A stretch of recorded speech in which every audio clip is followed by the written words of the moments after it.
இப்போ நீங்க அந்த 4த் எஸ்ஐபின்னு ஒண்ணு சொல்றேன்னு சொன்னீங்கல்ல சார். அத சொல்லிடுங்க சார். அது என்ன எஸ்ஐபி? அது யாருக்கு சூட் ஆகும்?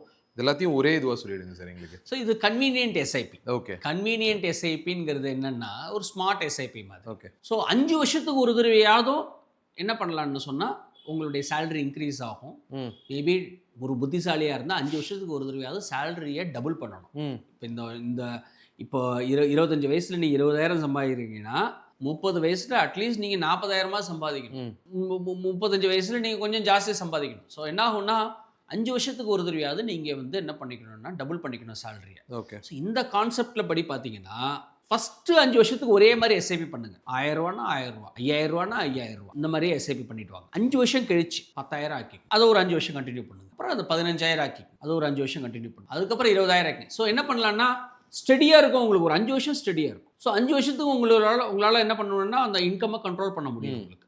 ஸோ ஸ்மார்ட் எஸ்ஐபின்னு சொல்லுவோம். ஸோ நம்ம ஒரு நம்பருக்காக அந்த 5,000, 10,000, 15,000, 20,000 சொன்னமே தவிர, கன்வீனியன்ட் எஸ்ஐபிங்கிறது உங்களுக்கு எப்படியெல்லாம் வேணுமோ அப்படியெல்லாம் பண்ணிக்க முடியும்.